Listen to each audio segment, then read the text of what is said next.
Bismillahirrahmanirrahim.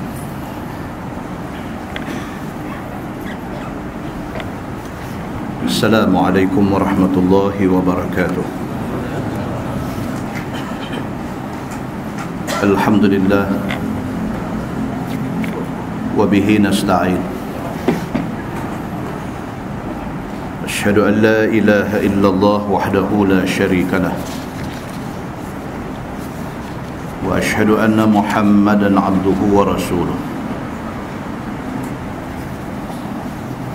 Wa nusalli wa nusallim ala hadzal nabiyil karim sayyidil mursalin wa ala alihi wa sahbihi ajma'in. Amma ba'd. Ayyuhal mu'minun, ittaqullah. Usikum wa iyaya bitaqwallah. Faqad fazal muttaqun. Muslimin dan muslimat, mudah-mudahan dirahmati Allah Subhanahu wa ta'ala.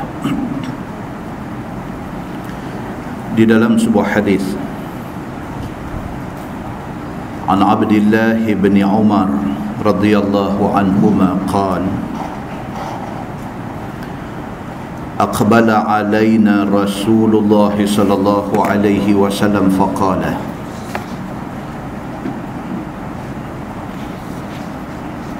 يا معشر المهاجرين، خمس إذا ابتليتم بهن وأعوذ بالله أن تدركوهن lam tazhar al-fahishatu fi qaumin qat hatta yu'linu biha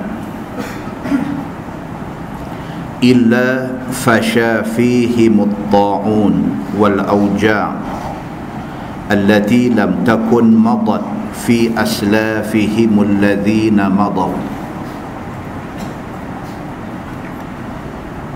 walam yanqusul mikyala wal mizan illa ukhidhu bis sinin wa shiddatil maunah wa jawri sultani alaihim walam yamna'u zakata amwalihim illa muni'ul qatra minas sama'i walaula al-bahaim lam yumtaru walam yanqudu ahdallahi wa ahda rasulih illa sallallahu alaihim aduwan min ghairihim fa'akhazu ba'da ma fi aydihim وَمَا لَمْ تَحْكُمْ بِأَئِمَّتُهُمْ بِكِتَابِ اللَّهِ وَيَتَخَيَّرُوا مِمَّا أَنزَلَ اللَّهُ إِلَّا جَعَلَ اللَّهُ بَأْسَهُمْ بَيْنَهُمْ أو كما قال. Hadis Hasan riwayat Ibnu Majah daripada Abdullah bin Umar bin Al-Khattab radhiyallahu anhuma. Kata dia, aqbala alaina Rasulullah sallallahu alaihi wasallam faqala. Kata dia, satu hari Nabi sallallahu alaihi wasallam beralih menghadap kepada sahabat-sahabat. Nabi bersabda, kata Nabi, ya ma'syaral muhajirin, khamsun idza btulitum bihinna wa a'udzu billahi an tudrikuhunna. Nabi SAW pada satu hari bila habis semayang, Nabi beralih menghadap makmum. Lepas itu Nabi kata, wahai orang-orang muhajirin, ada 5 perkara. Nabi kata, kalaulah sekiranya Allah test hampa, Kalau sekiranya Allah uji hampa, kalau sekiranya Allah balak hampa dengan 5 perkara ni, wa a'udzu billahi an tudrikuhunna, Nabi kata tapi aku minta berlindung dengan Allah, mudah-mudahan hampa tak kena test dengan 5 benda ni. Yang pertama, Nabi kata lam tazharul fahishatu fi qaumin qat hatta yu'linu biha illa fasha fihimut ta'un wal auja. Nabi kata yang pertama, minta-mintalah jangan hampa jumpa keadaan ini, keadaan di mana keburukan berlaku di tengah-tengah masyarakat dan keburukan itu diiklankan di tengah-tengah masyarakat. Dalam syarah hadis dia bagi tahu al-fahishah, yang dikatakan keburukan ataupun kekejian itu ialah zina, homoseks, lesbian dan sebagainya. Itu dipanggil al-fahishah. Nabi kata aku harap hampa tidak jumpa keadaan ini, keadaan di mana zina, homoseks, lesbian ini berlaku dan orang yang melakukannya iklan bagi orang nampak. Nabi kata aku harap hampa tidak jumpa keadaan ini, keadaan di mana manusia apabila dia berzina dia tak malu. Apabila dia berzina, dia beritahu korang kata dia berzina. Apabila manusia terlibat di dalam homoseks, lesbian dan sebagainya, mereka bukan sahaja terlibat dengan homoseks, dengan lesbian, bahkan mereka buat persatuan minta supaya benda tu dilegalize. Apabila manusia terlibat di dalam benda-benda fahisyah, benda-benda keji, benda-benda kotong ini, mereka bukan sahaja terlibat, bahkan mereka iklankan, mereka berjuang untuk buat benda tu tanpa boleh diganggu oleh undang-undang. Illa fasha fihimut ta'un wal auja. Nabi kata kalau berlaku keadaan itu, Allah Subhanahu wa taala akan bawa mai dekat hampa satu ta'un. Ta'un maksudnya penyakit epidemik, penyakit apa nak kata epidemik ini? Satu penyakit yang bersifat wabak. Itu ta'un. Dia akan main satu penyakit, yang penyakit ini dia menjadi satu epidemik, dia menjadi satu wabak yang tak boleh kontrol. Muslimin dan muslimat yang dirahmati Allah sekalian, hal nombor 1 hak kita baca ni jadi ke tak lagi? Nak tanya yang tu. Jadi dah. Khutbah Jumaat di masjid dekat rumah saya 2 minggu lepas. Isi kandungan khutbah sebut benda ni.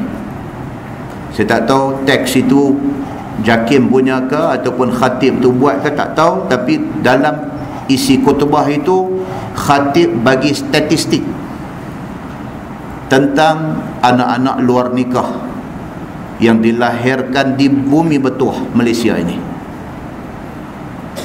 Daripada jumlah setahun berapa, dia bahagikan kepada sebulan berapa, dia bahagikan kepada satu hari berapa, dia bahagikan kepada 1 jam berapa kes anak luar nikah dilahirkan di bumi Betuah Malaysia ini.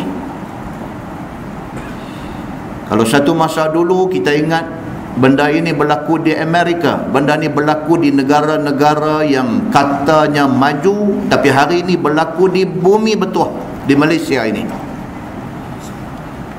Bumi yang katanya kepunyaan orang Islam, jadi benda ni. Sedangkan Nabi SAW habis semayang, Nabi beralih, Nabi menghadap kepada makmum yang ada.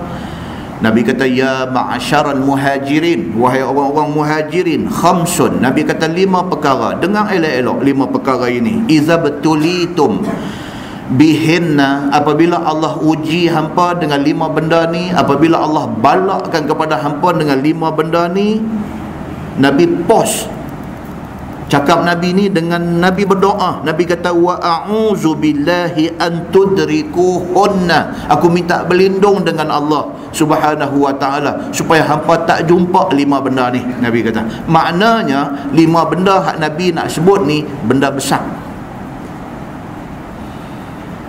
Kemudian Nabi sebut, Nabi kata yang pertama, lam tazharul fahishatu fi qaumin qat hatta yu'linu biha, tidak zahir satu benda keji di dalam masyarakat,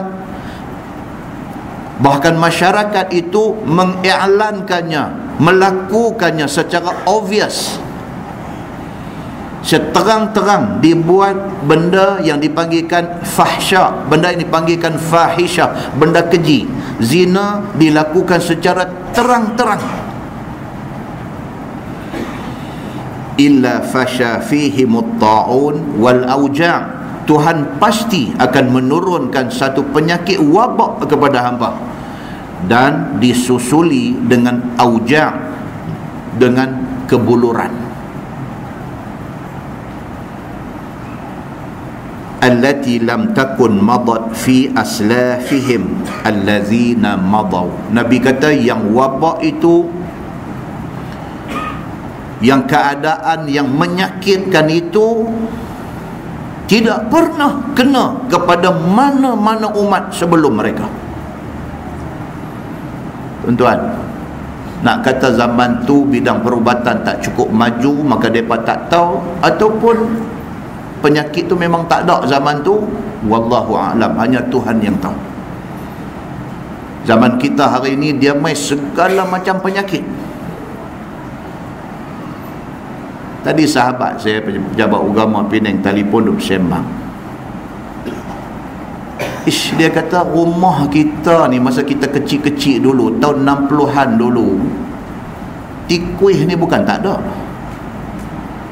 Bahkan tikuih ni boleh tengok kat dalam rumah, lari kot kabinet dapur, pi balik tikuih mondok besar kucing ni, bukan tak ada dulu, tapi tak pernah dengar pula penyakit kena kencing tikuih. Tikuih ni bukan satu makhluk yang Tuhan baru bagi jadi. Menatang lama dah ada, tapi tak pernah dengar penyakit orang kena kencing tikuih. Tapi hari ni tuan-tuan, bukan di rumah, pergi berkelah di waterfall, boleh bawa balik mai penyakit kencing tikuih. Fikir ke logik akal dengan ayak terjun duk turun mai daripada bukit, dan ayak tu bukan duk bertakung sengap, duk berjalan deras. Tak mungkin ayak tu boleh duk simpan kencing tikuih. Yang budak-budak pi mandi, pi camping boleh kena penyakit kencing tikuih. Tak mungkin. Tapi hari ni budak-budak pi PLKN boleh kena, budak-budak pi berkelah di waterfall boleh kena. Apa penjelasan kepada fenomena ini? Kalau tidak, balak daripada Allah Subhanahu wa ta'ala yang disebut oleh Nabi sallallahu alaihi wasallam. Muslimin dan muslimat yang dirahmati Allah sekalian, Nabi sallallahu alaihi wasallam kata penyakit wabak itu allati lam takun madat fi aslafihim allazina madaw. Penyakit itu adalah penyakit yang umat dulu tak pernah jumpa, tak pernah kena. Hampa nanti kena, Nabi kata.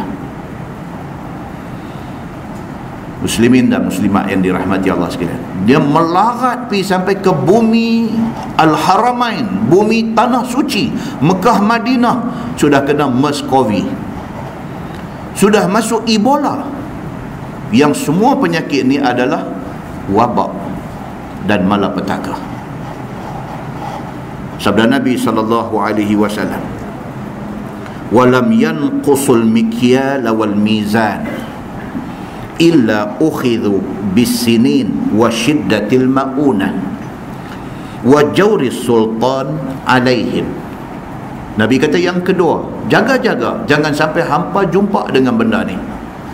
Dan aku doa kepada Allah, mudah-mudahan hampa yang doa ada depan aku ni, Nabi kata hampa tak jumpa benda ni. Apa dia?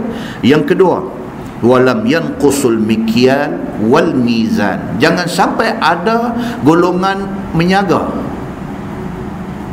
yang dalam perniagaan mereka ni, mereka cuba untuk kecoh, untuk tipu al-mikyal wal mizan, sukat dan timbang.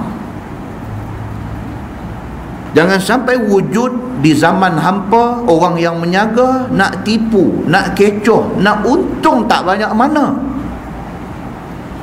Nak pelari timbangan 1 gram, 2 gram, 5 gram, 1 tei, 2 tei, nak pelari banyak tu tak padan dengan bala Tuhan nak mai, tak padan dengan neraka yang nak kena masuk.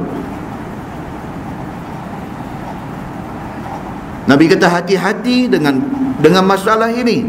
Masalah apa? Masalah orang menyaga nak kecoh. Bila buat menyaga nak tipu. Apa bentuk menyaga sekalipun, duk fikir nak tipu macam mana. Muslimin dan muslimat yang dirahmati Allah sekalian, kalau berlaku masyarakat peniaga yang otak fikir nak menipu, hak jual buah cara buah, hak jual makan cara makan, hak jual kereta cara kereta, hak jual meh perak cara meh perak, apa benda dia jual pun otak duk fikir nak tipu macam mana supaya cepat kaya. Bila berlaku keadaan macam ni, Nabi kata illa ukhidhu bisinin, melainkan Allah Subhanahu wa taala akan buat mai kemarau panjang, wasyiddatil maunah, dan Allah Subhanahu wa taala akan buat mai kesempitan hidup. Hidup jadi sempit, hidup jadi tak selesa, duit sudah jatuh nilai. Kalau dulu ada RM50, masuk supermarket boleh bawa balik 1 troli barang, hari ni bawa RM100, bawa keluar sebelah tangan aja bawa. Keadaan sudah jadi macam tu. Hari ni tuan-tuan sembang dengan orang menyaga, semua satu nada ya cerita, menyaga drop. Orang buka supermarket gaduh, menyaga drop. Orang buka kedai makan gaduh, menyaga drop. Orang ada dusun buah-buahan gaduh, buah-buahan tak jadi, menyaga drop. Orang jual kereta gaduh, kereta tak boleh nak jual, menyaga drop. Jual kereta baru pun tak rancak macam dulu, jual kereta second hand terus tak boleh jalan. Everywhere, sana sini kita pergi sembang dengan orang menyaga, semua duk cerita yang sama. Dia kata dulu saya punya menyaga 1 kedai, hari ni 5 kedai baru boleh dapat macam dulu punya menyaga 1 kedai. Orang bercakap macam tu. Itu di pihak orang menyaga, di pihak orang yang nak pergi beli pun sama. Duk bunyi apa dia? Mahal, barang lo ni mahal. Pergi makan di kedai makan ni, kata aku ambil nasi ayam buah dalca bagi lebih, tengok-tengok dia kira RM6.8. Kawan yang dengar kata tak apa, tu sapi beli di, tu sapi makan di kedai, pergi beli barang di market balik masak. Pergi beli di market balik masak, jatuh 1 kepala RM10. Baru dia tahu pasal apa? Oh, pasal rupa-rupanya barang mahal. Harga ayam naik, harga daging naik, harga sayur naik.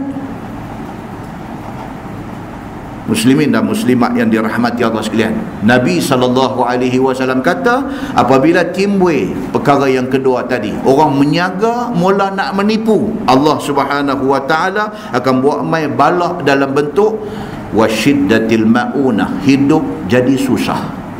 Orang yang menipu pun tak kaya mana, orang yang membeli pun susah. Wa jawris sultan alaihim, dan lagi satu, kalau sekiranya berlaku penipuan di dalam perniagaan, Allah Subhanahu wa taala akan takdirkan pemerintah yang memerintah negeri jahat. Orang yang jadi pemerintah, orang yang diamanahkan untuk jadi pemimpin, jahat. Jahat maksudnya apa? Dia fikir dia selfish, dia fikir diri dia. Dia fikir dia nak buat duit. Dia fikir dia nak grab apa opportunity yang ada. Dia fikir dia nak sambang mana-mana peluang yang ada. Dia duk fikir macam tu. Sedangkan apa yang dia pegang amanah, yang sepatutnya dengan kerana dia pegang jawatan pemimpin itu, rakyat didahulukan ke apa dia panggil, muslimin dan muslimat yang dirahmati Allah sekalian. Yang ketiga, Nabi kata walam yamna'u zakata amwalihim. Apabila berlaku perkara yang ketiga, orang Islam tak mau bayar zakat. Duk aci boleh, tak mau bayar. Kalau bayar pun kecoh. Kalau satu masa dulu orang duk ingat aja, duk tanya aja, duk jumpa ustaz tanya, ustaz ni saya makcik nak tanya, ni pakcik nak tanya pasal zakat ni, betul-betul duit kita berapa, nisab dia lah ni. Orang dulu duk fikir nak bayar zakat. Pasal apa? Mereka bukan melihat zakat ini sebagai satu hukuman dalam Islam yang mesti kena keluar, tapi mereka melihat zakat ini sebagai ibadah. Dan saya pernah cerita banyak kali, satu sahabat kita dulu ikut kuliah kita dulu, Pak Haji Ramli. Saya ingat malam ni saya sebut dah 27 kali lah. Pak Haji Ramli, orang Tikam Batu. Masya Allah tuan-tuan, bagus. Umur menjangkau 70. Dua bendang ni. Dua bendang ni. Kawan-kawan kata Pak Haji umur dekat 70 dah bendang apa lagi, anak-anak semua dah bagus-bagus, kerja elok-elok, takkan dia tak bagi duit, tak tolong, tak bantu Pak Haji? Dia gelak anak-anak tak tolong ke? Orang bunyi macam tak puas hati ni. Anak-anak semua orang tahu, satu kampung tahu anak-anak berjaya. Pasal apa duk biang ayah umur dekat 70 duk turun bendang, pergi duk tengala bendang, pergi duk. Dia jawab sikit aja tuan-tuan. Dia kata apa? Dia kata anak-anak pun marah. Dia kata ni duk buat bendang ni, anak-anak pun marah. Tapi saya duk ingat, kalau saya berhenti buat bendang ni, saya tak boleh keluar zakat. Tuan, saya buat bendang bukan pasal tak ada duit, bukan pasal anak tak tolong. Dia kata, tapi saya syok buat bendang ni pasal apa? Boleh keluar zakat. Jadi kalau saya stop buat bendang ni, satu punca pahala saya sudah hilang. Dia jawab lagu tu. Dia ni tuan-tuan bukan orang sombong, bukan orang riak, bukan orang sum'ah, bukan orang yang bercakap nak seorang puji dia. Dia bagus sungguh. Dah hampa duk tanya-tanya sangat dekat kawan baik yang dia pergi habang tu pun, kat kawan baik. Dia kata aku kalau tak buat, dia kata aku tak boleh keluar zakat. Sayanglah, pahala tu duk buat dah bertahun dah, berpuluh tahun dah. Pahala buat bendang keluar zakat ni berpuluh tahun dah. Aku stop, satu peluang pahala sudah tak ada. Masya Allah. Saya duduk bercakap ni, saya boleh bayang muka dia, orang tua ni. Masya Allah. Bila dah dia meninggal, baru orang masjid bagi tahu. Dia pun tahu, Ustaz tahu dah Pak Haji Ramli ni macam mana Ustaz? Ustaz tahu, Ustaz duk nampak dia duk ikut kuliah Ustaz je. Selain daripada tu, Ustaz tahu dah? Kata tak tahu. Ustaz 5 waktu sembahyang jemaah masjid. Tiap-tiap habis sembahyang waktu mesti baca Quran. Sampai akhir hayat, mati, dia meninggal tengah sembahyang tarawih. Tengah dua sembahyang, meloreh jatuh, habis umur. Dia berkata without fail, habis sembahyang fardu, habis doa, habis ba'diyah, Quran. Tak banyak sikit, tak lama sah, Quran mesti baca. Hampa nak balik, hampa nak berebut kasut, hampa nak balik, hampa punya pasal aku Quran. Habis dia simpan, dia seorang dia sengap, tak cakap banyak. Tuan-tuan, hari mati dia bukan orang terkenal, dia bukan orang kaya dalam kampung, dia bukan somebody. Hari mati dia, mayat daripada pintu rumah pi pintu masjid, tak payah usung, pakat pegang seorang sikit sampai masjid. Mana mai pun tak tahu orang ni. Kemuliaan Allah tunjuk sebelum mayat dikebumikan. Allah tunjuk kemuliaan dia. Nabi SAW kata tiga perkara yang ketiga ni apa dia? Walam yamna'u zakata amwalihim. Jangan hampa duk nak lari daripada bayar zakat. Kalau berlaku keadaan orang Islam duk nak lari daripada bayar zakat, pergi duk nak kecoh, bayar zakat nak kecoh dan sebagainya, illa muni'ul qatra minas sama, melainkan Allah Subhanahu wa taala akan stop air hujan daripada langit, tak turun ke bumi ini.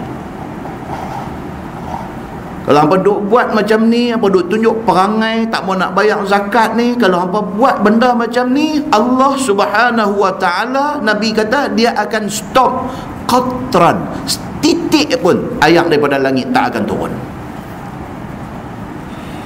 Walaulal bahaim lam yumtaru, Nabi kata kalau tidak kerana ada menatang kebau lembu kambing ni, Allah akan stop turun hujan. Tapi kerana mengambil kira al-bahaim, menatang ternakan lembu, kebau, kambing ni nak air, kerana tu Allah buat turunkan hujan dekat hampa. Muslimin dan muslimat yang dirahmati Allah sekalian. Yang keempat, Nabi kata walam yanqudu ahdallah wa ahdar rasulih. Apabila berlaku keadaan di mana orang Islam melanggar janji dia dengan Allah dan Rasul. Apa kita janji dengan Allah dengan Rasul ni? Kita janji apa tuan-tuan?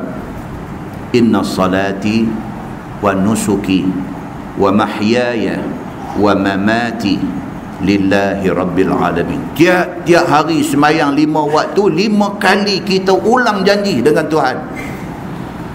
Inna salati wa nusuki, sesungguhnya sembahyang aku, ibadat aku, wa mahyaya wa mamati, hidup aku, mati aku, lillahi rabbil alamin, untuk Allah, Tuhan sekalian alam. Betulkah kita jadikan seluruh ibadat kita, seluruh semayang puasa kita, seluruh kerja buat kita, semua ni kita buat kerana Allah? Betul ke tak betul? Kita jawab dengan Allah. Apabila manusia melanggar janji yang dia buat dengan Allah dan Rasul, Nabi kata illa sallatallahu alaihim aduwan min ghairihim, melainkan Allah Subhanahu wa taala akan hantar musuh luar ceroboh negeri kita. Allah akan hantar mai dalam negeri kita ni musuh daripada luar. Tuan-tuan tengok berapa banyak dah negara Islam dalam dunia pada hari ini yang dicerobohi oleh musuh luar, yang mengakibatkan mereka hidup dengan hina dina. Tuan tengok apa jadi di Afghanistan, tuan-tuan tengok apa jadi di Iraq, tuan-tuan tengok apa jadi di negara-negara Arab kebanyakan, tuan-tuan tengok apa jadi di Libya, tuan-tuan tengok di negara yang dulunya kepunyaan orang Islam, tetapi apabila mereka melanggar janji mereka dengan Allah dan Rasul, Allah hantar mai musuh daripada luar masuk mai menguasai negara dan memperhambakan rakyat negara itu. Apa-apanya benda ni disebut oleh Nabi SAW di dalam hadis dia. Kita tak baca, kita tak mengaji, kita tak tahu, kita anggap itu benda biasa yang berlaku di dalam dunia.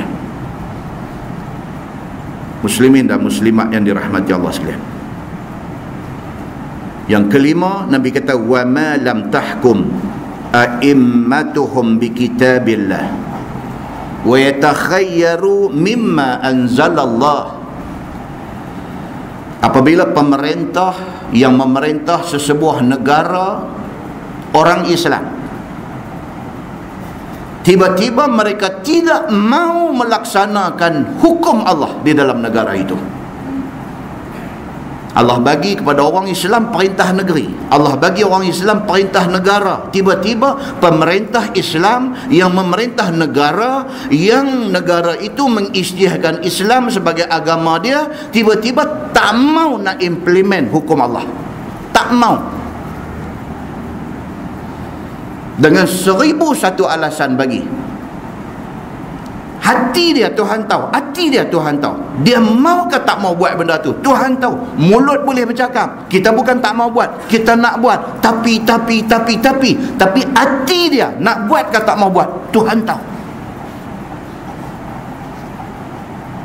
Apabila berlaku keadaan ini, Nabi kata pemerintah a'immah ni maksudnya apa? Pemerintah yang memerintah negeri orang Islam. sengaja pilih untuk tidak mau jalan hukum Allah, illa ja'alallahu ba'sahum bainahum. Nabi SAW kata Allah akan turunkan bala kepada umat, kepada rakyat yang duduk di dalam negeri itu, masing-masing hidup dalam ketakutan. Bala Allah turun mai, masing-masing hidup dalam ketakutan. Takut apa tuan-tuan? Tidur malam pun takut. Takut pencuri masuk rumah. Nak tinggal rumah, nak pergi Kuala Lumpur pun takut. Takut apa? Takut kawak pecah rumah. Nak bagi anak perempuan keluar rumah pergi kerja pun takut. Takut apa? Takut orang rogol anak perempuan di tengah jalan.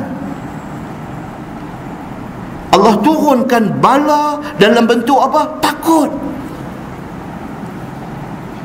Duduk dalam rumah sendiri takut. Beli rumah dah habis duit, bukan sikit dah. Bayar 10% pun berapa puluh ribu. Duk bayar installment bulanan pula berapa ribu. Dalam pada tu pula nak kena fikir pula, nak kena allocate pula, nak kena memperuntukkan pula satu jumlah duit.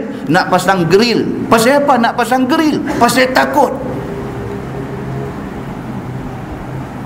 Hari ni kalau ada projek perumahan buat, dia beritahu kata projek perumahan ini gated community. Satu community yang ada guard, ada pagang, ada guard jaga. Berebut pakat pergi nak beli. Pasal apa? Pasal takut.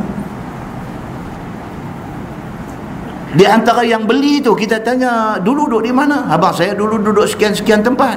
Awal pasal apa? Allah ustaz saya buat rumah tu habis abang kau ustaz ni, dia kata 800 ribu saya buat rumah tu habis 6 kali dah kena pecah rumah.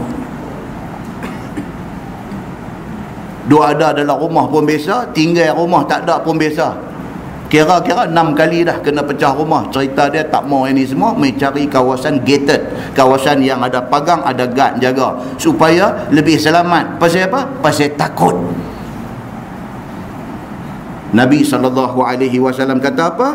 Illa ja'alallahu ba'sahum bainahum. Allah jadikan sama-sama mereka dalam takut, dalam ketakutan. Punca dia apa? Punca dia pemerintah Islam tetapi tidak mau melaksanakan hukum Islam. Allah buat main malapetaka dalam bentuk itu. Muslimin dan muslimat yang dirahmati Allah sekalian, apa lagi yang kita boleh kata kalau tidak hadis Nabi yang kita nak kata? Ambil iktibar, ambil pengajaran. Sudah-sudahlah engkar kita dengan Allah. Buat bagi elok selepas daripada ni. Mudah-mudahan mukadimah itu memberi manfaat kepada kita, insya-Allah. Kita menggunakan Bahrul Mazi jilid 20. Bahrul Mazi jilid 20, muka surat 23. Muka surat 23 dia kata bab ma jaa fi taghyiril asma, iaitu bab yang datang pada menyatakan hadis yang menunjukkan atas sayogia ubah nama yang huduh dengan nama yang bagus dan terpuji pada syarak. Tajuk malam ni. Kita masa dapat anak dulu, kita ni taklah bodoh tetapi jahil. Jahil dengan bodoh tu sama lah. Tapi bila sebut bodoh berasa telinga lagu peang. Bila sebut jahil ni berasa okey sikit lah. Saya memang dulu jahil sikit. Kita kata dah, bukan jahil dulu, orang bodoh. Bodoh dengan jahil tu sama. Masa kita menikah dulu tak apa nak faham sangat agama ni. Maklum sajalah zaman tu ramai pun tak apa faham. Terdapat anak, kita buh nama masa tu manalah kita peduli. Dengar telinga macam sedap, kita bubuh lah. Kendian-kendian hari ini bila duk main masjid, duk mengaji, dengar-dengar Allah awak makna dia pergi jadi lagu tu.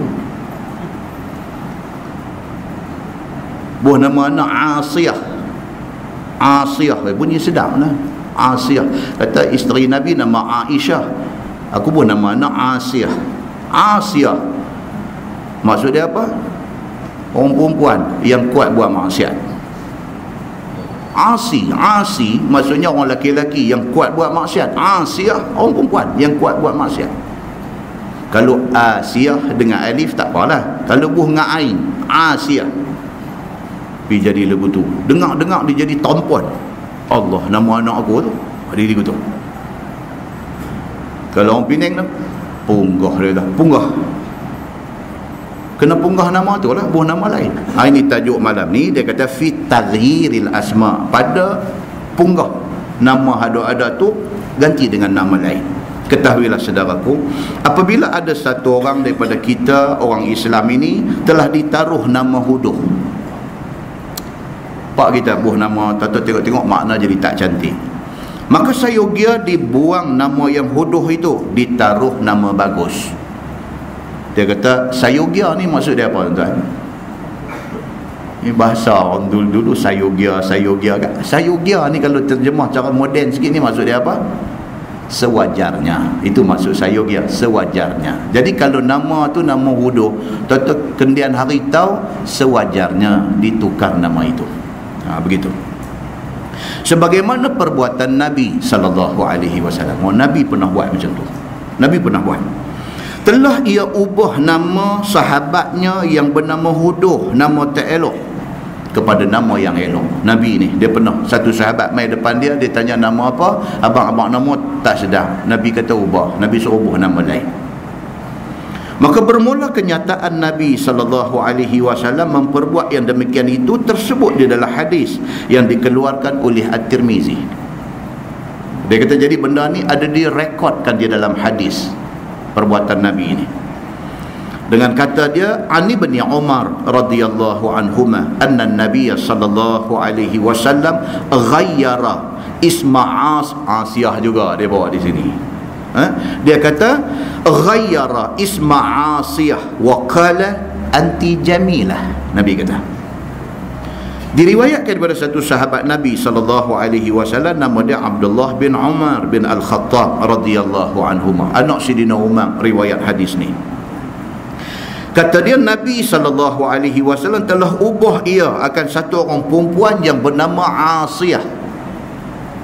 Maka sabda Nabi SAW, telah aku namai akan kamu dengan nama Jamilah. Satu orang perempuan nama Asiyah. Bila mai depan Nabi, Nabi tanya-tanya nama apa, dia habaq nama Asiyah. Nabi golek kepala, oh tak bagus nama tu. Nama tu perempuan yang ahli maksiat. Oh, Nabi kata tak bagus. Nabi kata dekat dia apa? Nabi kata anti jamilah. Nabi kata nama hang mula pada hari ini Jamilah. Jamilah maksudnya apa? Cantik. Nabi kata. Nabi ubah. Kata At-Tirmizi, ini hadis hasan lagi gharib. Baik. Maka daripada hadis itu dapat kita tahu bahawasanya sayogia ditukar nama yang huduh itu dengan nama yang bagus. Daripada hadis tadi dapat kita faham. Kata apa?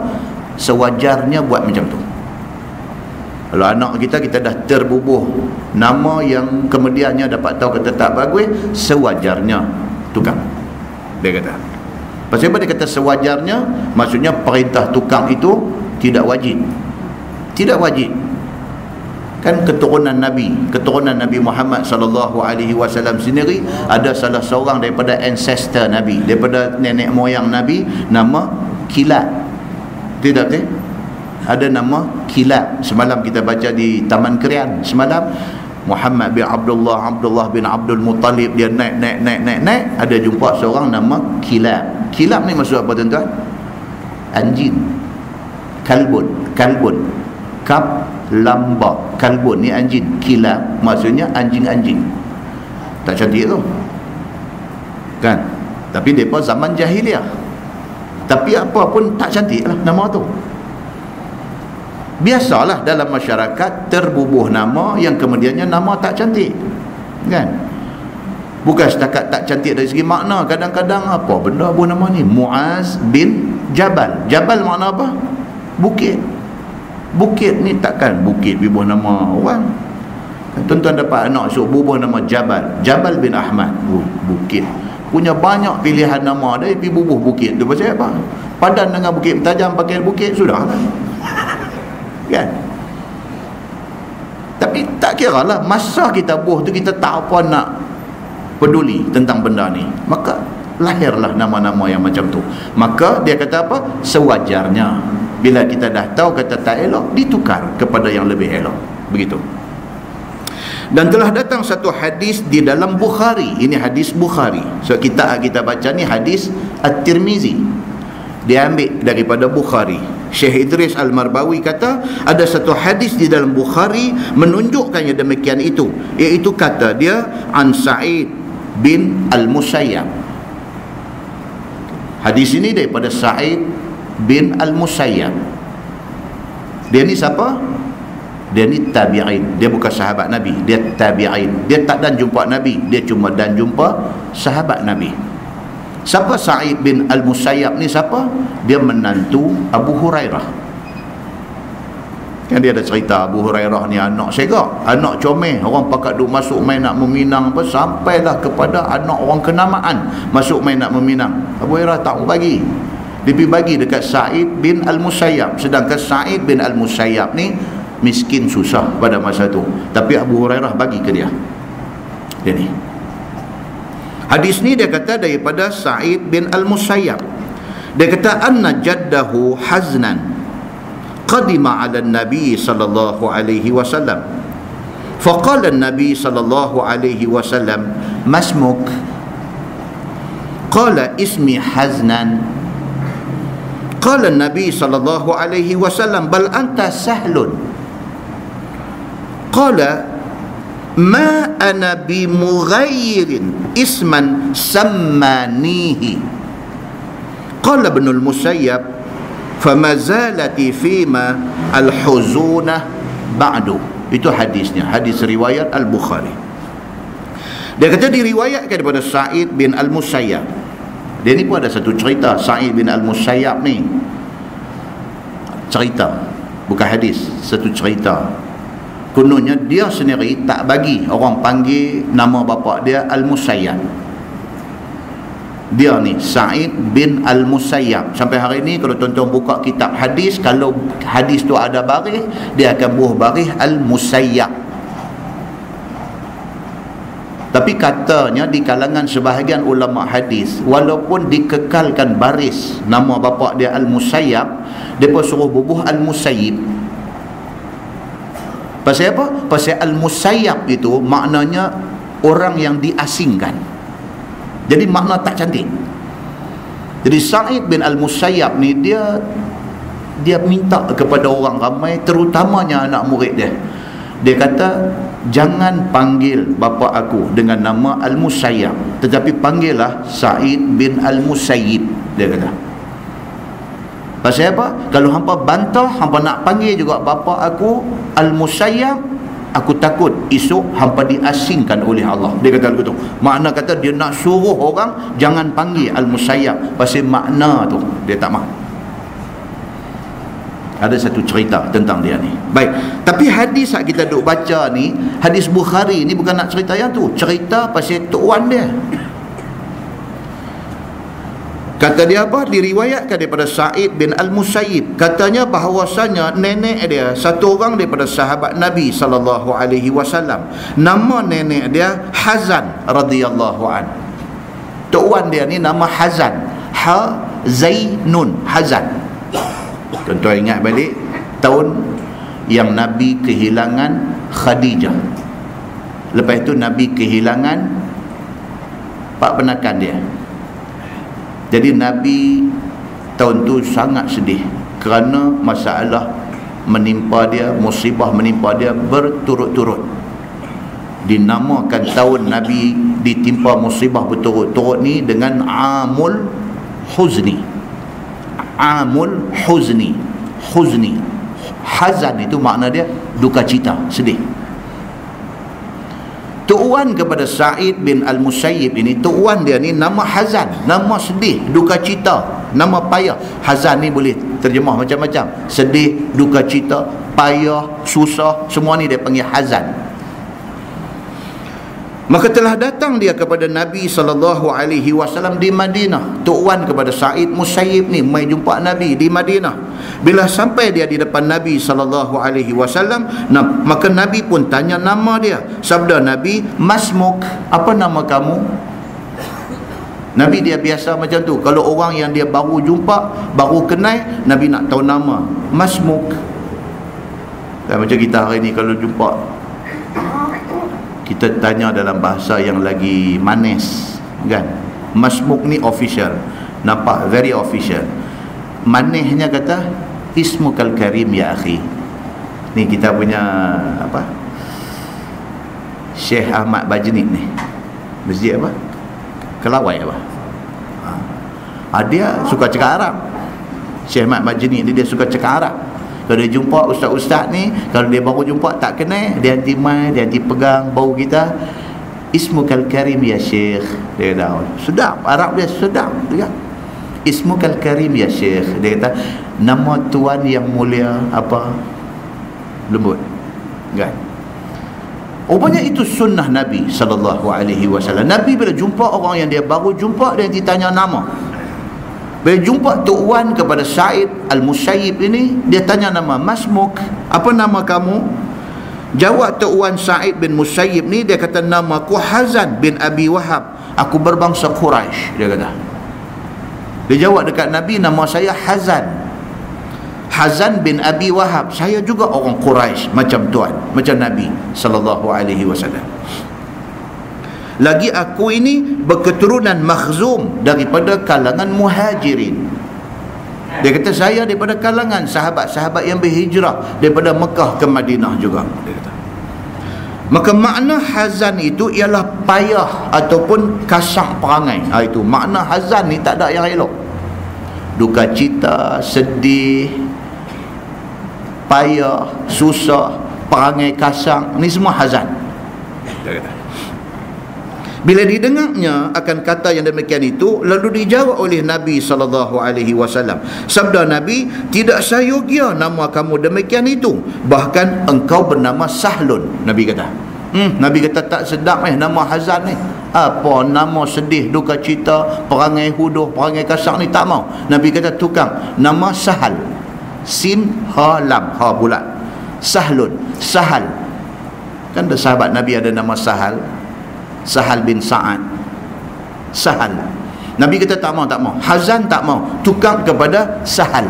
Nabi kata ertinya ialah mudah. Sahlun, mudah. Ataupun maksud Sahal itu ialah baik perangai, bagus perangai.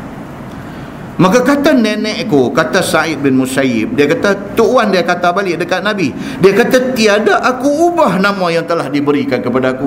Bengkang orang tua ni rupanya. Nabi suruh dia tukar nama, siap dengan Nabi propose satu nama baik dekat dia, dia tak mau nama tu.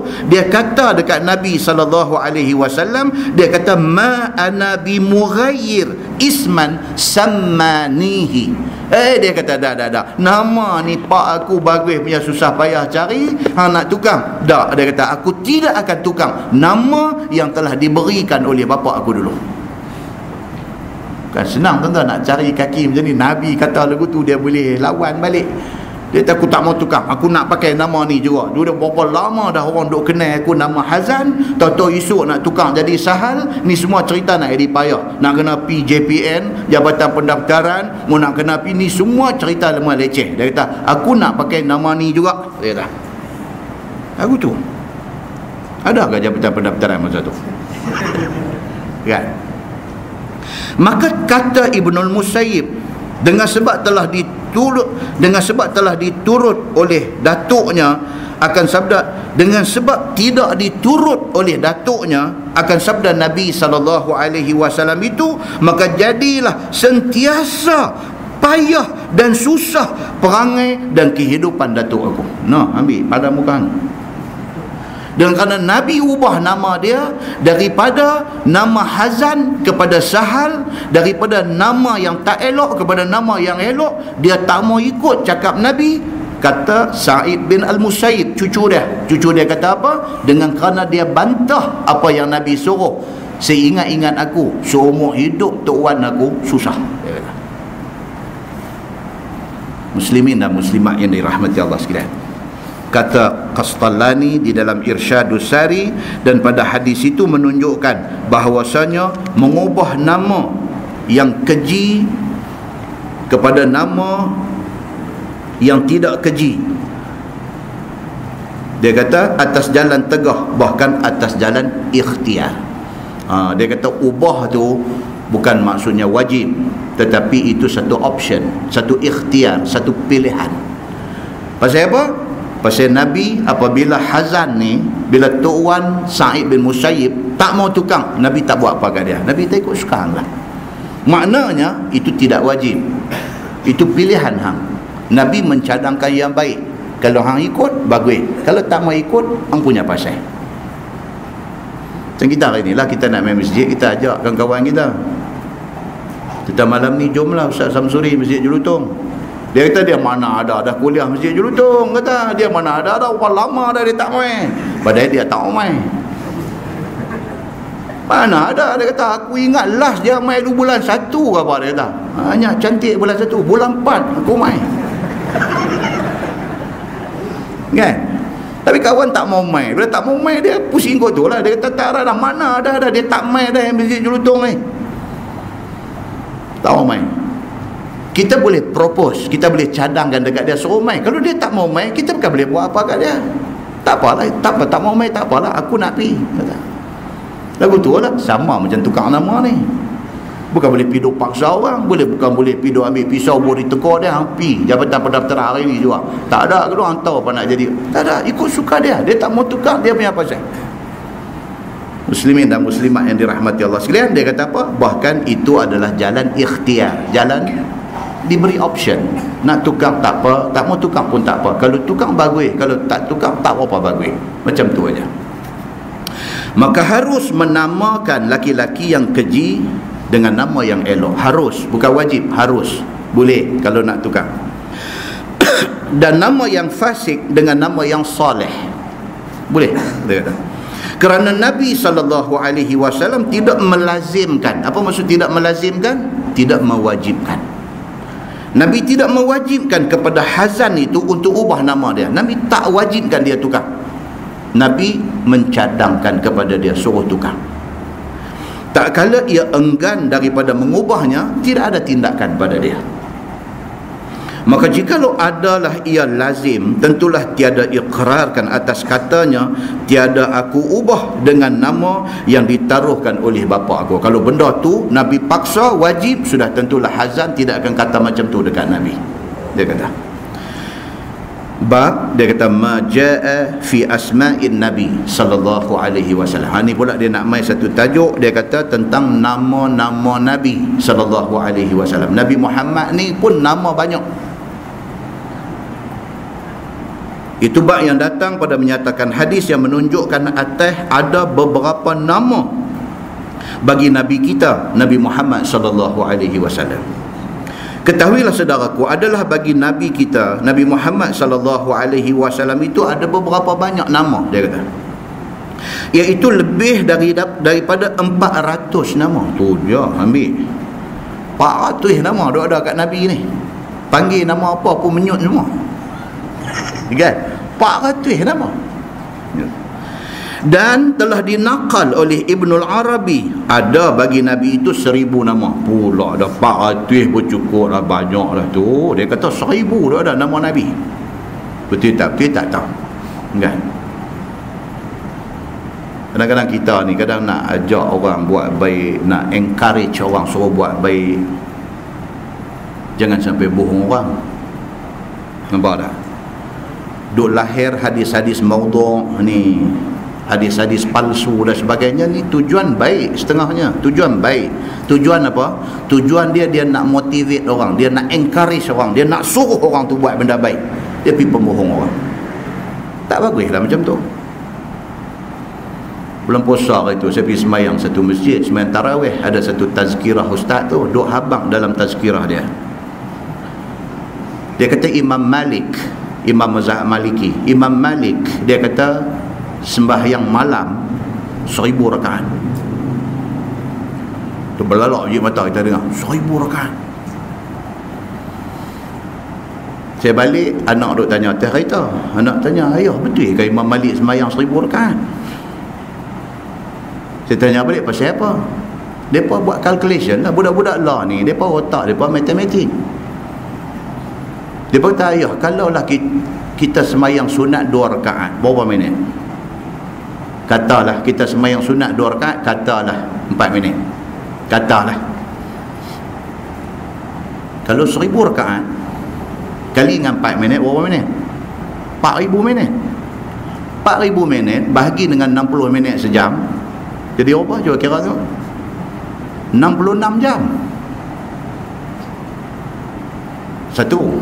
Yang kedua, Imam Malik takkan dia sembahyang laju macam kita. Imam Malik bukan macam kita nama Malik ni. Imam Malik tu bukan macam Malik. Imam Malik dia imam hadis, orang panggil dia ni alim Madinah. Kalau dia alim Madinah, tulis kitab Al-Muwatta, kitab hadis Al-Muwatta, dia takkan tak jumpa hadis yang Nabi kata sembahyang malam yang paling baik itu ialah sembahyang yang tulul qunut. Sembahyang malam yang baik ialah sembahyang yang lama masa berdirinya.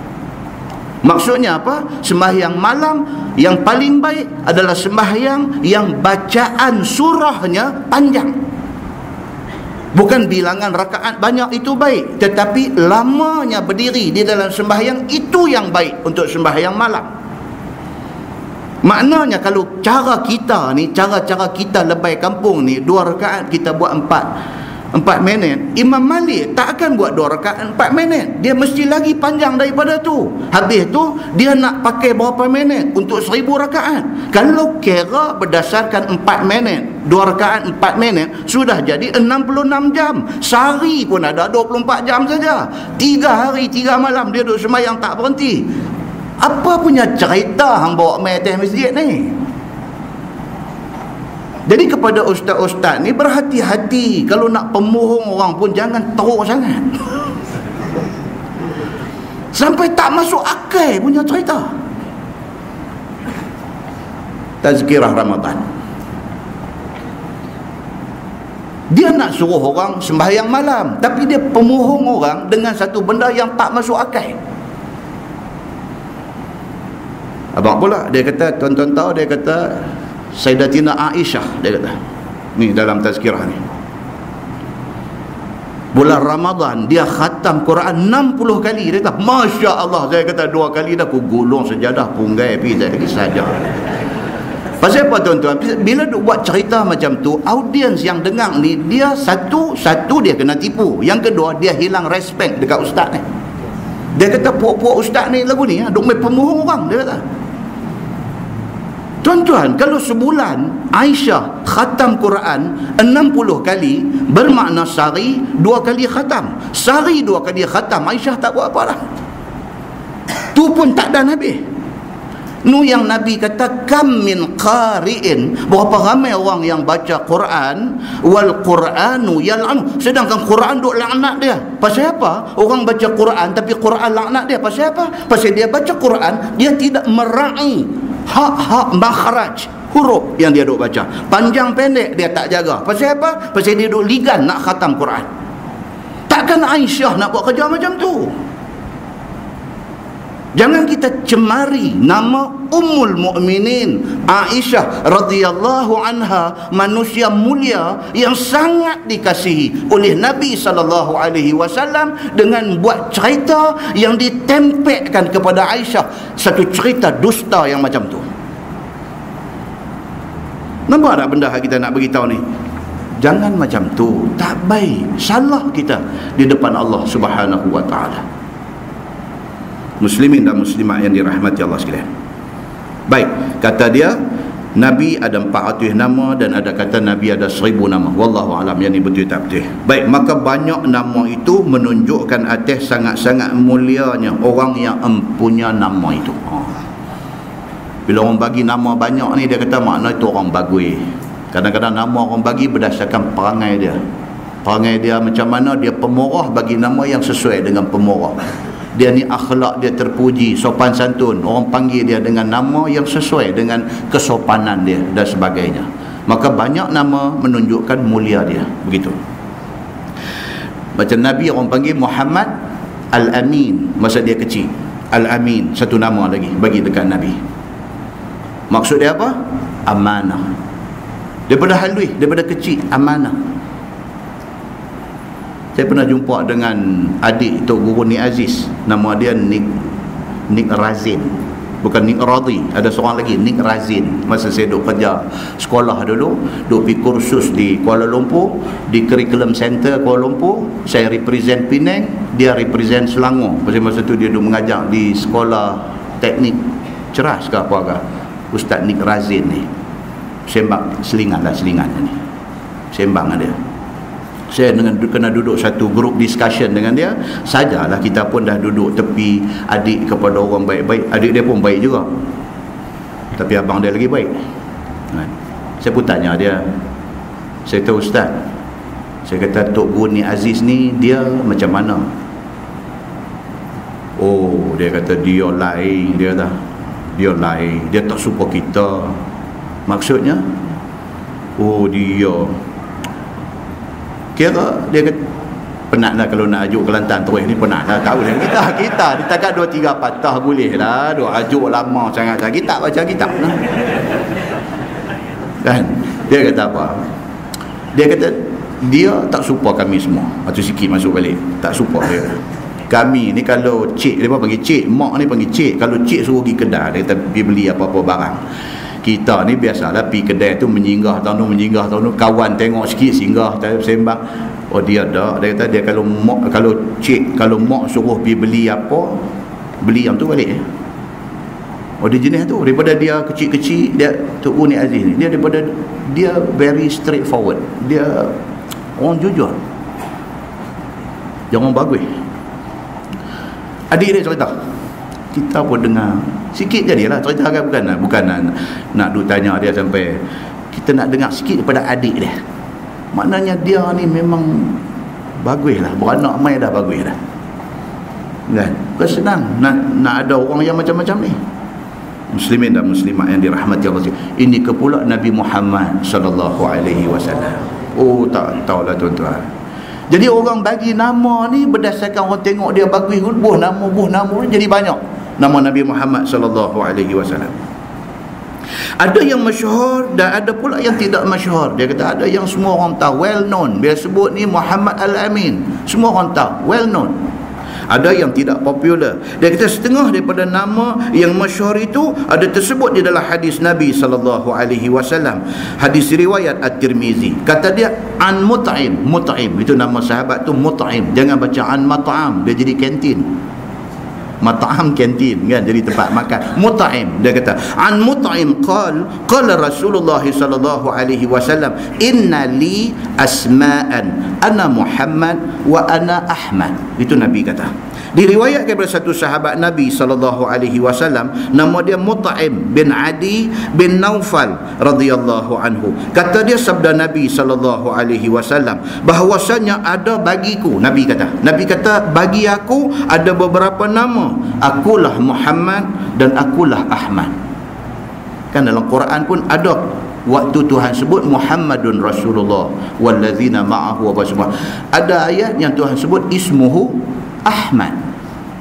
Muhammad pun refer kepada Nabi, Ahmad pun refer kepada Nabi. Allah sendiri dalam Quran biasa sebut nama Nabi dua nama, Muhammad dan Ahmad. Dan benda ni diakui oleh Nabi. Dah hadis yang kita baca ni, dia kata innali asma'an, bagi aku, Nabi kata ada beberapa nama. Nabi kata ana Muhammad wa ana Ahmad. Muhammad pun aku, Ahmad pun aku. Nabi kata begitu. Masalah nama Nabi kita dengan nama Muhammad itu apa sebabnya? Dia kata Qastalani di dalam Al-Muwahib Al-Ladunniyah, dan sesungguhnya telah dinamai Allah akan Nabi kita Muhammad sallallahu alaihi wasallam dengan beberapa nama yang banyak dalam Quran yang mulia dan lainnya daripada kitab-kitab yang turun dari langit dan atas segala lidah nabi-nabi alaihi wassalatu wassalam. Kalau tengok dalam kitab selain daripada Quran pun disebutkan nama Nabi Muhammad dengan beberapa nama, tapi merujuk kepada Nabi Muhammad sallallahu alaihi wasallam. Kemudian bahawasanya yang lebih masyhur daripada segala nama itu ialah Muhammad dan juga Ahmad. Itu yang paling popular, Muhammad dengan Ahmad, gitu. Maka dengan nama Muhammad itulah yang ditaruh nama oleh neneknya yang bernama Abdul Muttalib. Yang ni daripada riwayat yang paling sahih. Yang bagi nama ke Nabi Muhammad sallallahu alaihi wasallam ni siapa? Abdul Muttalib, tok wan dia. Kan kita baca dalam buku teks sekolah kata mak dia waktu mengandung Nabi Muhammad duduk atas katil tu, nampak orang pakai jubah putih mai, jumpa apa tu lagu duk buka buku pula duk tunjuk dekat Aminah ni, tunjuk Aminah pun tengok duk tunjuk ni buah nama ni anak esok ni Muhammad. Duk habaq kat kita cerita tu macam-macam kita duk dengar kan. Tapi masalahnya hadis tak pernah jumpa. Tapi cerita ni kira semeriuh pakai cerita macam tu. Rupa-rupanya dia kata apa? Yang bagi nama kepada Nabi Muhammad sallallahu alaihi wasallam itu ialah Abdul Muttalib. Muttalib baca dia begitu, bukan Muttalib. Muttalib, ta tu ada syaddah. Tok wan dia Abdul Muttalib. Dia kata. Baik, kata dia sebab dinamakan yang demikian itu kerana telah ditanya orang baginya. Tok wan ni bila nak dapat cucu ni, Allahu akbar, seronok. Kita boleh sembang lah kita tak ada cucu lagi kan, tapi ni cerita orang nak dapat cucu ni seronok. Orang mai jumpa Abdul Muttalib, dia ni orang bangsawan, orang besar, orang kaya, orang kenamaan dalam kalangan Quraisy. Abdul Muttalib ini dia bila orang tahu kata dia nak dapat cucu, ada orang pergi buat ringan mulut, pergi duk bersembang dengan Abdul Muttalib. Depa tanya dia, depa kata Abdul Muttalib kata nak dapat cucu, kalau dapat cucu esok nak buah nama apa? Macam tu cerita dia. Kerana ditanya orang kepada Abdul Muttalib, apa engkau taruh nama cucu engkau itu? Orang pergi tanya. Pasal dia somebody, pasal dia orang bangsawan, orang terkenal dalam kalangan Quraisy. So everybody eager to know nama apa dia nak buah dekat cucu dia. Macam zaman gila lah ni lah, duk kalut ni artis ni nak beranak so nak buah nama apa? Hang fikir nama anak hang sudah lah. Aduh, kalut nak tahu ni artis ni nak dapat anak laki ke perempuan ke, kalau laki nak buah nama apa, dia pergi buat raplah dengan kawan tu. Kalau pergi fikir tentang anak orang bagus-bagus nak buah nama apa, ada satu manfaat, satu faedah kan. Tu bukan beletiang, tu nak marah dia panggil kan. Dia kata orang tanya dia, esok dapat cucu nak buah nama apa? Jawab Abdul Muttalib, aku taruh akan dia nama Muhammad. Dia kata Abdul Muttalib, orang nak jadi pemimpin ni tuan-tuan, dia kena firm. Orang yang nak jadi pemimpin ni, di antara kriteria yang kena ada kepada orang yang nak jadi pemimpin ni ialah dia kena firm. Firm maksudnya apa? Yang ni masalah bahasa Inggeris, kita tak boleh nak terjemah. Firm ni maksudnya apa? Tegas pun boleh juga, tapi tegas ni bunyi cengeng sangat. Firm ni bukanlah cengeng sangat. Firm, tegas campur steady. Dia kata tu. Firm ni maksud dia tegas tapi steady. Bukan tegas sampai orang tak boleh main sembang. Tegas tapi steady. Anytime orang nak decision, boleh buat decision. Itu ketegasan. Tapi kalau decision dia yang dia buat tu, orang main satu pihak pula, kata bos, kalau dia boleh dengar. Itu kata firm. Dia boleh dengar apa yang orang ni nak kata. Second opinion, third opinion, dia boleh dengar, bincang balik and then hasilkan lagi satu. Firm.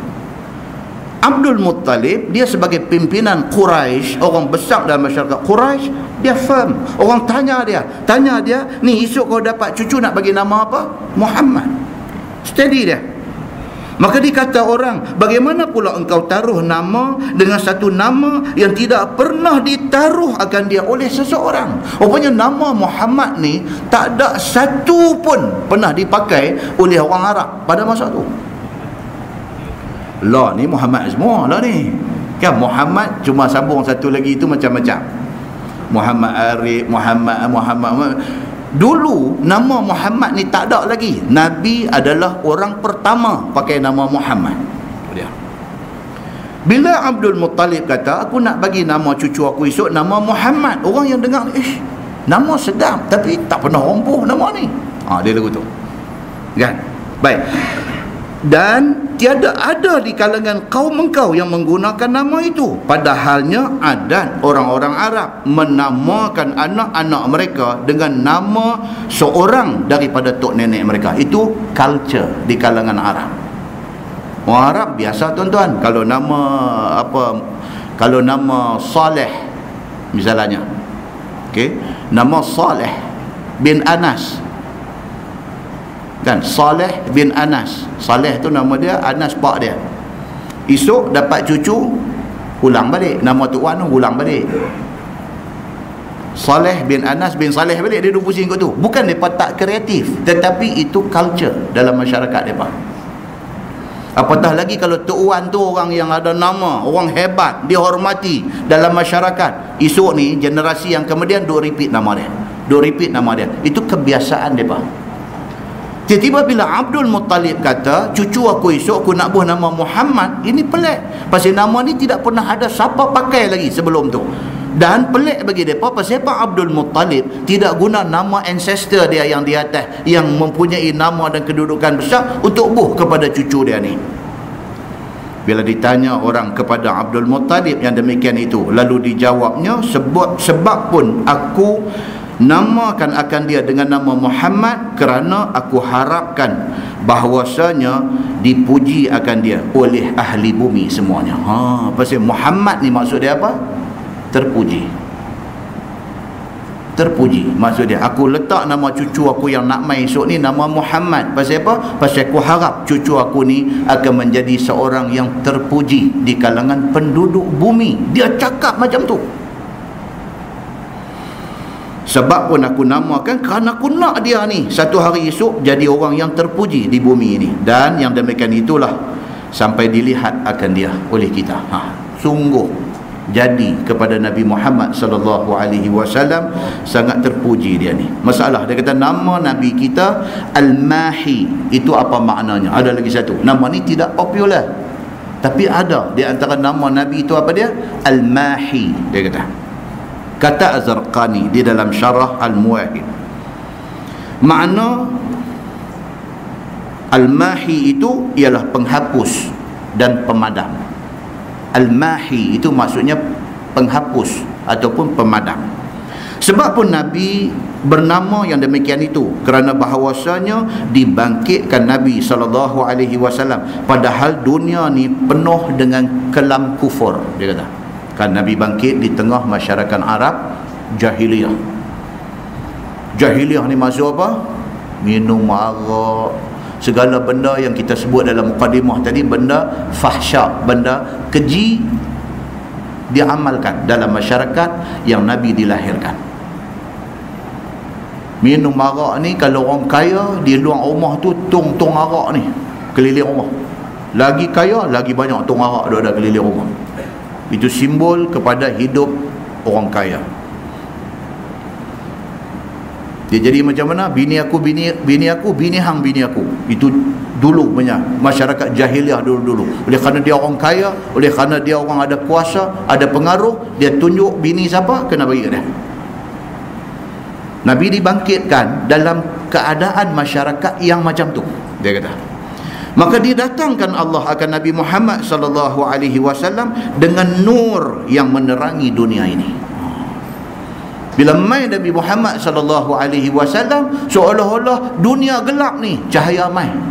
Dia jadi macam tu. Sehinggalah hapus dan hilang kekufuran daripada negeri Makkah itu, dan juga di seluruh benua Arab dan sekelilingnya. Dan adalah makna hapus itu ialah umum dengan makna menang dan juga maju. Itu sebab Nabi dipanggil Al-Mahi. Bila Nabi mai, dia bawa mai cahaya kepada dunia yang penuh kegelapan, dan dia menghapuskan segala kemungkaran. Maka dipanggil Nabi ni dengan nama Al-Mahi, orang yang menghapuskan segala benda tak elok, supaya dikalahkan agama yang ada semuanya. Bila Nabi SAW mai, agama sembah awthan, dia panggil sembah berhala ni semua habis. Nabi SAW bawa Islam, Islam kemudiannya diterima. Kita cerita macam mana Nabi masa mula-mula di Mekah, orang tak mau, adik-beradik dia buang dia, masyarakat Arab Mekah semua tak mau kat dia. Hijrah ke Madinah, daripada Madinah Nabi buat comeback balik ke Mekah, berlaku pembukaan kota Mekah. Pada hari pembukaan kota Mekah, segala pembesar Arab Quraisy yang selama ni bukan saja tak ikut Nabi, tak boleh dengar nama Nabi. Bila Nabi masuk dalam Mekah pada hari pembukaan kota Mekah tahun 8 Hijrah, Nabi masuk balik dalam kota Mekah tu, semua mai surrender di depan Nabi. Nabi suruh panggil ni kepala-kepala Quraisy yang selama ni duk buat tahanan dekat dia masa zaman dia duduk di Mekah dulu. Nabi panggil semua mai duduk di depan, termasuk Abu Sufyan yang kita dah cerita 2-3 kuliah dah ni. Abu Sufyan bin Harb mai sekali duduk ada depan Nabi. Nabi tanya mereka, Nabi kata agak-agak hampa, apa aku nak buat kat hampa? Ini dia panggil soalan sengai.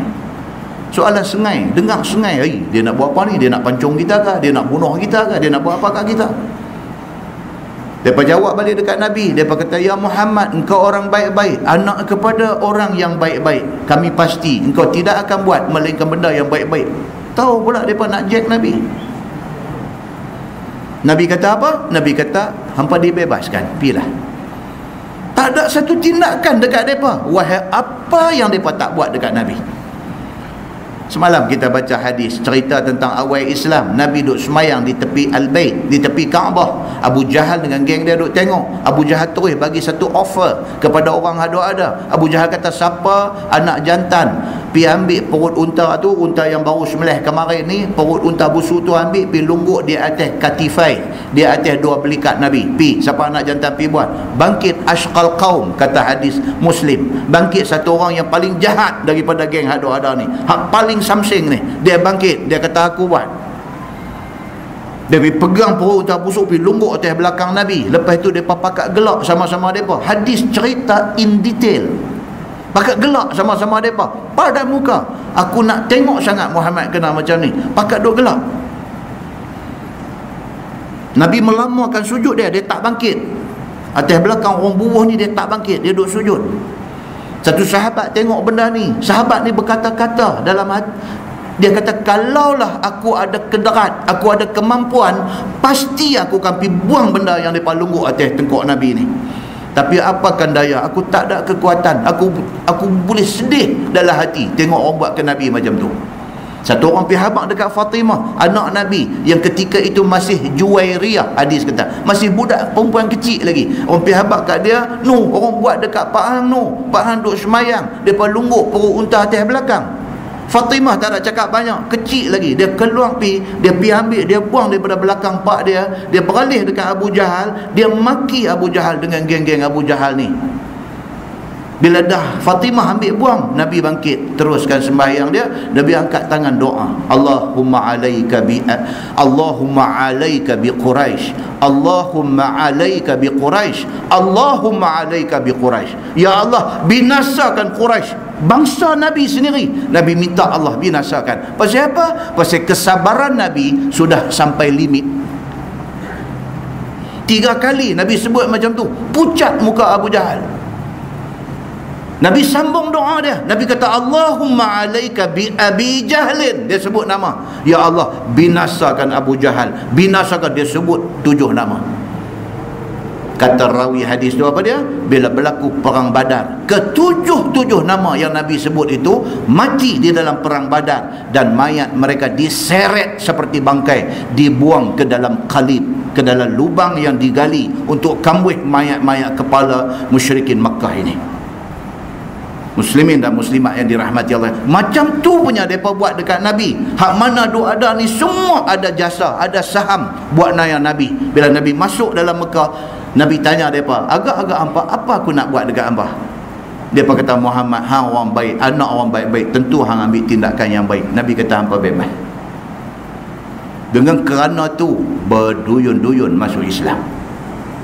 Muslimin dan muslimat yang dirahmati Allah sekalian. Ini cerita bukan habuan dengar, habuan balik nak tidur duk kodek-kodek kaki lena. Tapi ini cerita kita dengar, kita balik nak ambil iktibar, nak fikir betapa hebatnya dakwah yang dibawa oleh Nabi sallallahu alaihi wasallam. Baik, sabda Nabi sallallahu alaihi wasallam lagi, wa anal hasyir. Sambung hadis tu dia kata, wa anal hasyir allazi yuhsyarun nas ala qadami. Nabi kata, dan aku orang yang bernama hasyir, yang ni maksudnya pengumpul. Kan mahsyar, padang mahsyar. Mahsyar ni maksudnya apa? Tempat berkumpul. Hasyir maksudnya apa? Pengumpul, orang yang kerja kumpul. Nabi kata aku juga dipanggil Al-Hasyir, iaitu pengumpul, yang mengumpul orang-orang pada waktu bangun aku di atas kaki aku. Nabi kata aku bila dibangkitkan sebagai Nabi esok, aku himpun orang menjadi satu agama, iaitu agama Islam, agama Allah Subhanahu wa ta'ala. Ana Hasyir, dia kata, dengan sebab zahir segala alamat kumpulan itu, ataupun makna mengumpulkan orang itu ialah mengiringi bangkit jadi nabiku pada satu hari nanti. Sampailah kepada mahsyar esok ni, siapa ikut Nabi, dia akan ada dengan Nabi di sana nanti, insya-Allah. Dan sabda Nabi SAW lagi, wa anal aqib, ini juga nama Nabi, wa anal aqib allazi laisa ba'di nabi, dan aku juga adalah aqib, yakni orang yang akhir, yang tidak ada lagi yang akhir daripada aku. Nabi last. Jadi kalau ayah pin kata dia Nabi, ini semua merepet merapu, dia panggil, dengan buat kapal, dengan buat ceret besar, dengan apa kerajaan langit, dengan apa, semua merapu merepet, pun pakai ikut meneru. Amailah apa cerita apa pun, hang nak ikut ni jangan takut, ada hang nak bagi nama nak ikut ni, ada. Pelik betul dunia ni, sama macam skim cepat gaya lah. Amai nama Pak Mantilo ikut meneru, amai nama Platinum Lane apa ikut meneru, amai tukang lah nama 100 kali pun hang nak pergi buh duit, ada. Duk kena apa tu?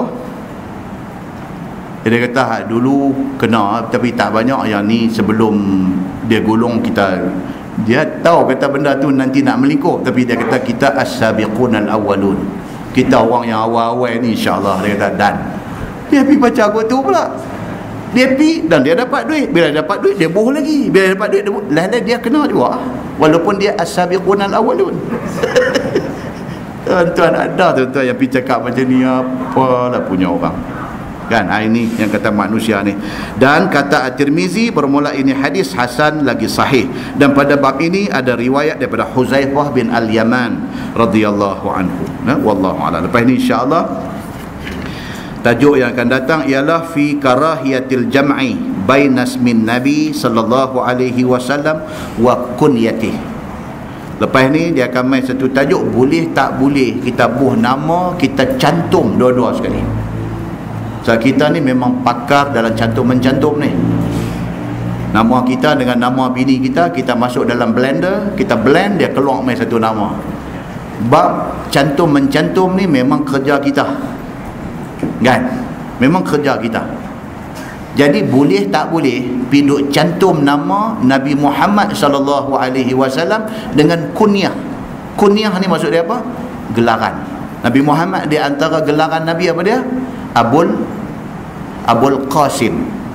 Gelaran Nabi Muhammad Abul Qasim. Boleh tak boleh boh nama anak, nama cucu Muhammad Abul Qasim, boh sekali? Boleh tak boleh? Itu tajuk yang akan datang, dia akan bincang tentang benda tu. Lepas tu dia mai lagi cerita tentang bab inna minasy-syi'ri hikmah. Dia nak mai cerita pasal syair, pasal ya hanana. Dia mai cerita pasal syair.